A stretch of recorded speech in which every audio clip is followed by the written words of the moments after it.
اور 14 ہجری سے 60 ہجری تک تقریباً 46 سال بنی امیہ نے حکومت کی ہے شام پر. اور حکومت کی کیفیت کیا تھی؟ امام علی مولائے کائنات علیہ الصلوۃ والسلام کے خلاف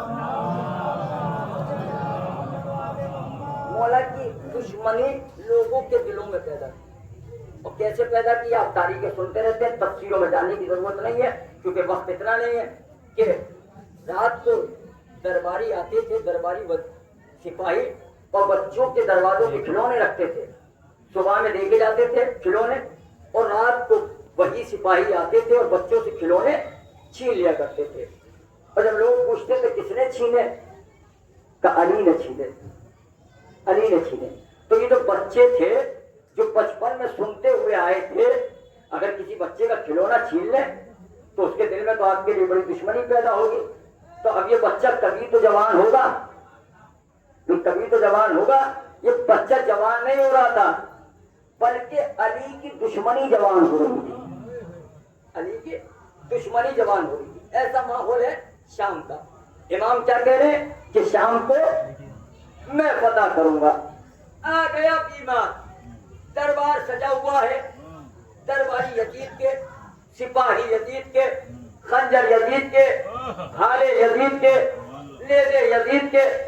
ایسے ماحول میں میں سارے زمینی مرحلے چھوڑا ہوں، توجہ. ایسے بیمار، ایسے ماحول میں ایک ہاتھوں میں ہتھکڑیاں لیے، پاؤں میں بیڑیاں اور گلے میں توپ لے کے امام سید سجاد کھڑے. یزید نے اپنے درباری خطیب سے کہا کہ جا اور جا کے ہمارے اجداد کی شان و شوکت کو بیان کر. درباری خطیب منبر پہ آیا. اب کیونکہ دیکھیے آج کل کا ماحول آپ مجھ سے بہتر جانتے ہیں. اگر اب تو یہ ہو، میرے ساتھ اکثر جگہوں پہ ایسا ہوا ہے. مثلا میں مجلس پڑھنے گیا کہیں اور مجھ سے مثلا سلمان بھائی نے وعدہ لیا، تو سلمان صاحب نے آ کے کان میں کہا کہ میرا نام منبر سے لیتے رہنا. تو ایسے درباری خطیب ہوتے تھے کہ جا کے ہمارے والوں کی فضائل بیان کر. منبر پہ آیا، آ کے بیان کرنے لگا. اچھا یزید نے تعارف کیا کرایا تھا امام حسین کا؟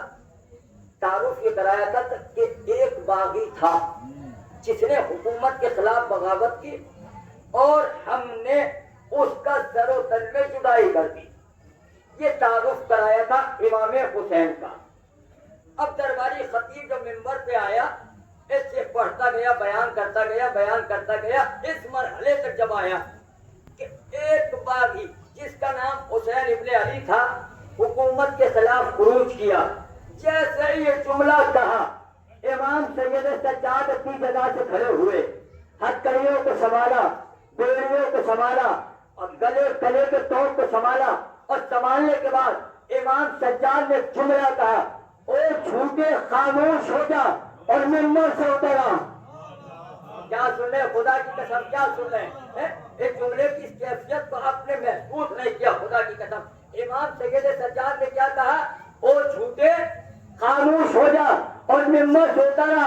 کمال یہ نہیں کہ امام سجاد نے کہا او جھوٹے خاموش ہو جا، منبر سے اترا.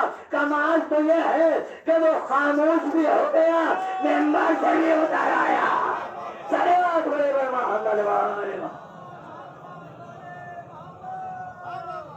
وہ خاموش بھی ہو گیا، وہ خاموش بھی ہو گیا اور منبر سے بھی اتر آیا. اچھا یہ پہلا واقعہ نہیں کہ امام سید سجاد نے کسی کو منبر سے اتارا ہو.